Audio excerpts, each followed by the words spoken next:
بسم الله الرحمن الرحیم. با پودمان دوم از کتاب توسعه برنامه‌سازی و پایگاهی داده در خدمت شما هستیم. در جلسه قبل بعد از پرداختن به حلقه و حلقه علاخصوص حلقه فور به حلقه وایل میرسیم. حلقه ها مختلف بودن.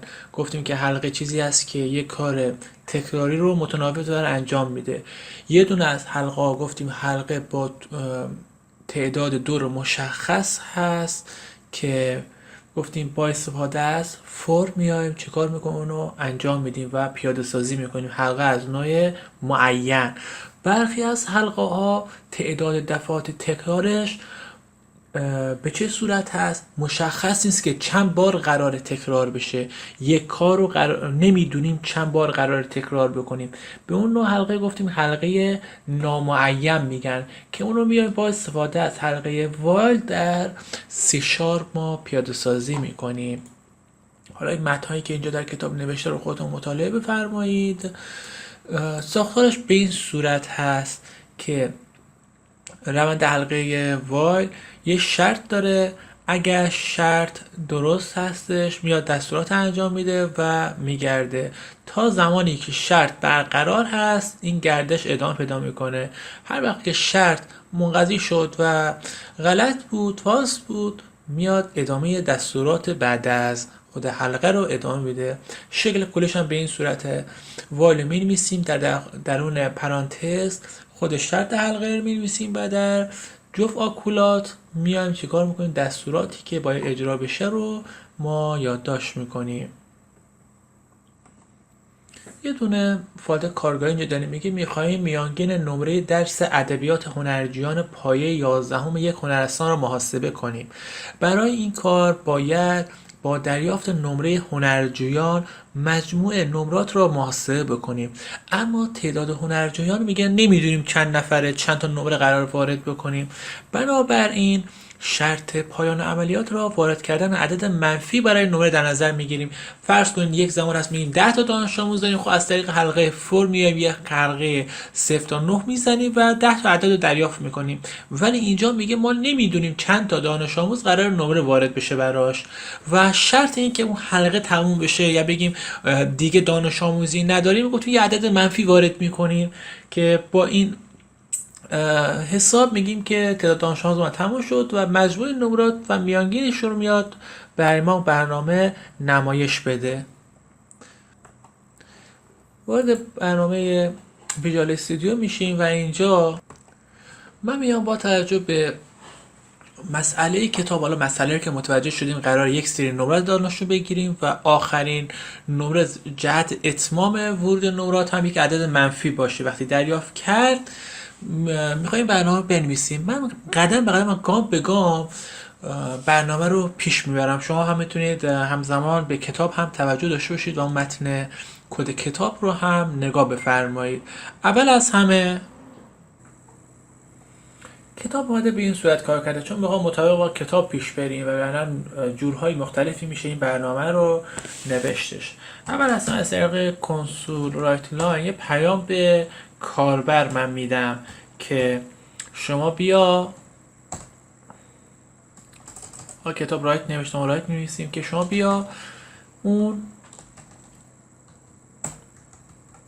نمره رو وارد کن که حالا بدیم چندمین نمره هست. یه پیام میدیم انتر مارک نمره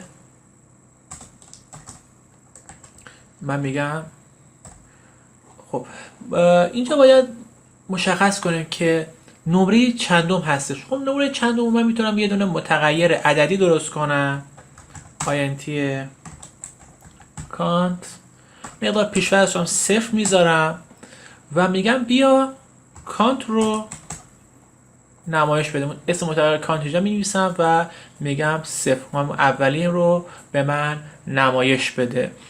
خب الان اینجا یک مشکلی به وجود میاد. یا من باید مقدار کانت رو مقدارش 1 بدم و از 1 شروع بشه که بنا به دلایلی من این کار رو انجام نمیدم و 0 قرار میدم و در جلوتر میگم چرا. خب نمره اول هم که قاعدتا نمره صفر نیست، باید نمره یک باشه. یعنی نفر اول میگیم که نمره نفر اول، نفر چندم پس نفر اول. خب این صفره. من میتونم راحت به علاوه یک انجام بدم یا پلاس پلاس بذارم که صفر یا هر عددی که اینجا هست به علاوه یک بشه و ما برای بار اول بگیم که وارد کن نمره اول رو، یعنی صفر رو اینجا به علاوه یک کردیم شد یک. و در ادامه هم من میام نمره‌مو چیکار میکنم؟ میخوام از کاربر بگیرم. فقط برای اینکه نمره رو بگیرم باید در یک جای نگهداری بکنم. نمره من ممکنه اعشار هم داشته باشه، 19 و نیم، 18 و نیم. پس از نوع فلات در نظر میگیرم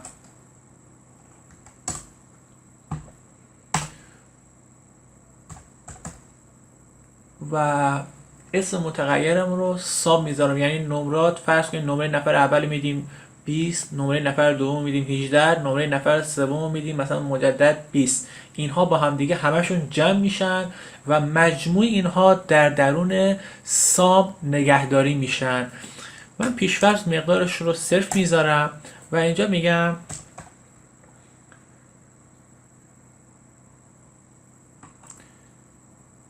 اون نمره دانش آموز رو میگیرم.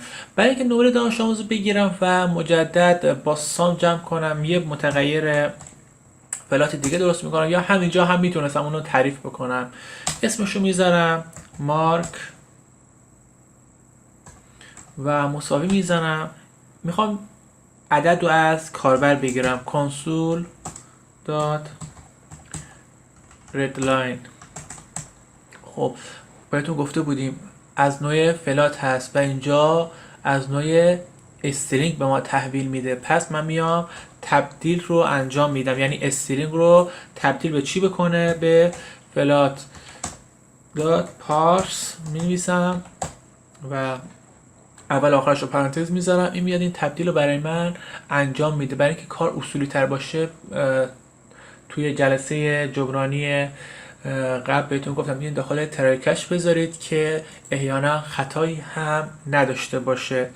تا اینجا بیاد چه کار میکنه؟ یک عدد رو میگیره در درون مارک قرار میده. و حالا چیکار کنیم که در درون سام بیایم این رو قرار بدیم و مجموع اینها محاسبه بشه؟ فعلا عدد اول رو وارد کردیم. خب ممکنه همین نمره اول منهای یک باشه. فرض کنید درس ریاضی امسال تو مدرسه هست، هیچ دانش آموزی این درس رو نداره. خب همون اول کار من یک عدد منفی مثل منهای یک میدم، منفی یک میدم و برنامه تموم میشه طبق اون مسئله و فرمولی که داشتیم. من میام از دست حلقه وایل کمک میگیرم. وایل رو مینویسم در درون پرانتز با یک شرطی بنویسم. شرطم چی باشه که این حالت مسئله من حل بشه؟ مسئله من بود تا زمانی که عدد منفی وارد نشده شما نمرات رو بگیر و مجموعش رو محاسبه کن و در انتها هم چیکار کن؟ میانگین رو به من بده. پس من شرطم رو به این صورت میذارم این نمره گرفته شده یا همون مارک بزرگتر یا مساوی صفر باشه. تا وقتی که این شرط برقراره، یعنی یک عدد بزرگتر از صفر ورود کرده، من چیکار میکنم؟ این حلقه من باید گردش پیدا بکنه. خب الان من یک نمره رو گرفتم. وقتی که بار اول یک نمره گرفته شد، بار اول وقتی داخل این شرط میاد اگر عددی که اینجا وارد کردم بزرگتر از صفر بود، مثلا فرض کنید من عدد 10 وارد کردم، دانش آموز اول من نمره 10 گرفت، من چه کار میکنم؟ میگم بیا این عدد 10 رو در درون متغیر سام بریز. سام مساوی مارک، همین نمره‌ای که داده شده.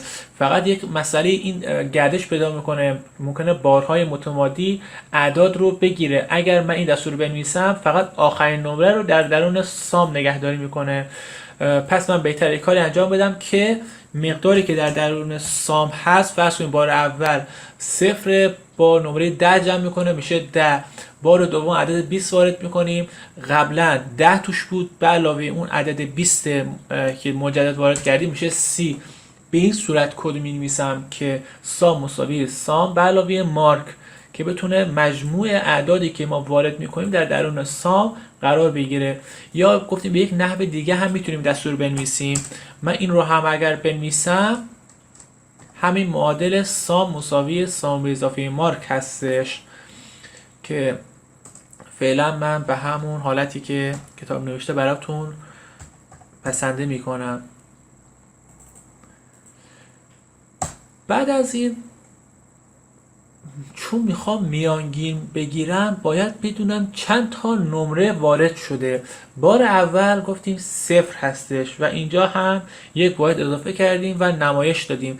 وقتی که در درون مارک اومد یعنی چه؟ یعنی اینکه این عددی که وارد شده عدد بزرگتر از 0 بوده یا خود 0 بوده. پس یعنی نمره یک دانش آموز ما وارد کردیم. پس من بیام به این کانته یه دونه واحد اضافه میکنم، یه عدد به این کانت اضافه میکنم میشه عدد 1. خب حالا چرا من پیش‌فرض اینجا 1 قرار ندادم که اینجا هم راحت 1 رو چاپ کنه؟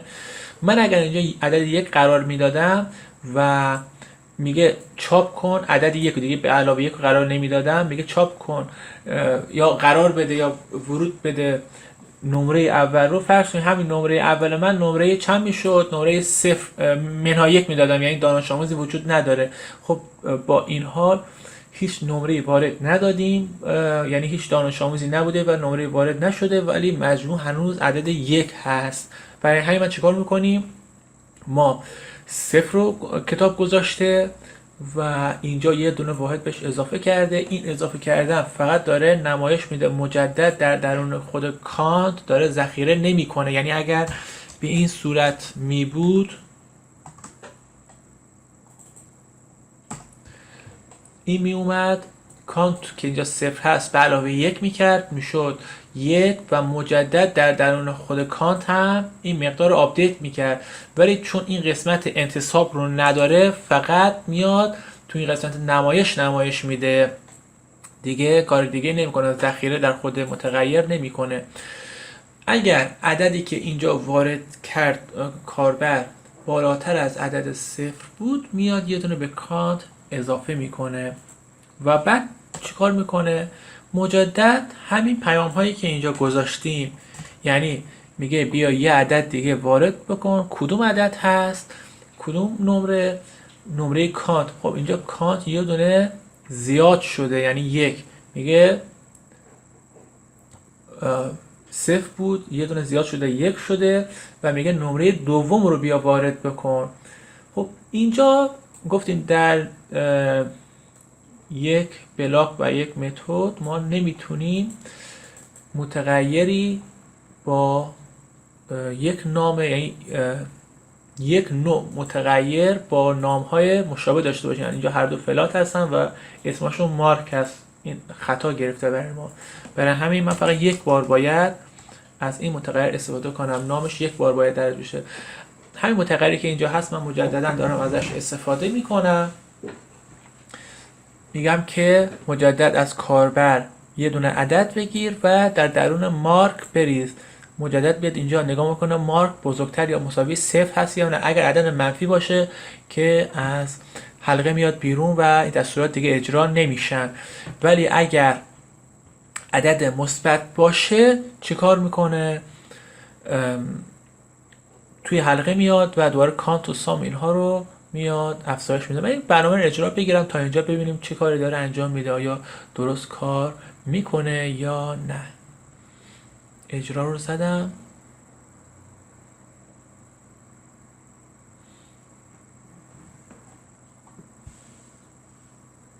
خب برنامه داره من میگه که عدد اول وارد بکن. من عدد اول رو فرض کنید عدد 15 وارد میکنم. میگه عدد دوم وارد کن. من 12 وارد میکنم.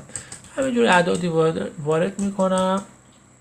عدد آخر هم منهای 1 وارد میکنم یا هر عدد منفی دیگه.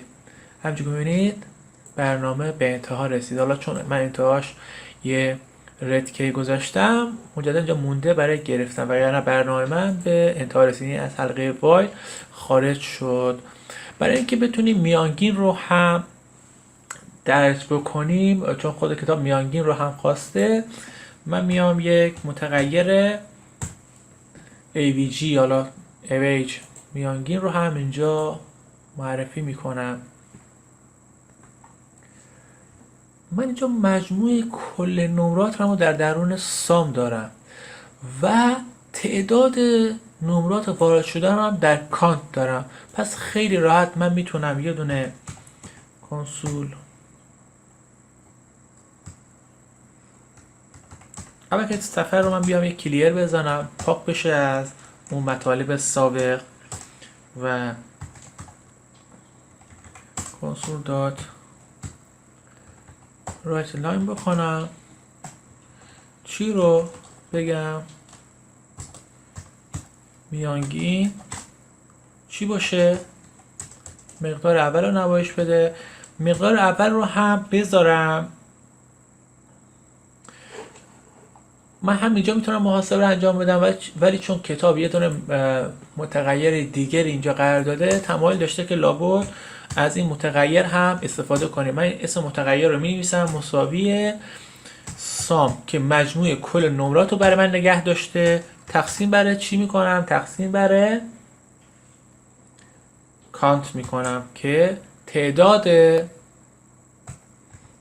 نمرات وارد شده رو در درون خودش داره و اینجا خیلی راحت من اسم متغیر AVG رو می نویسم که این برام چاپ بشه. من اجرا میزنم. اولی رو 10 میدم، دومی رو 10 میدم، سومی رو 10 میدم، چهارمی رو 10 میدم و آخری رو 11 میدم و یه عدد -2 میزنم که از شرط بیاد بیرون به اون اسمم و میانگین رو برای من 10-2 محاسبه کرد همجور که طبق کدنویسی کتاب پیش رفتیم. کتاب گفته کاربرد کانت چی هستش و در دستور 4 گفته دستورات لازم برای محاسبه و نمایش میانگین به برنامه اضافه میانگین رو به برنامه اضافه کنه که حالا میانگین رو هم به انتهای این کد در همون قسمتی که کد نوشتیم براتون توضیح دادیم که به چه صورت هست. کدش رو نوشتیم. یه فایل کارگاهی داده میگه که قطعه کدهای زیرا تریس کرده. اولین و آخرین مقدار چاپ شده رو در جدول میگه بنویسید. یه مقدار آی هست که مقدار 99 در درونش قرار داده شده. حلقه وایل آورده استفاده کرده میگه تا زمانی که آی بزرگتر یا مساوی 1 هست بیا چیکار کن؟ کنسول رایت لاین کن. چی رو؟ مقدار آی رو.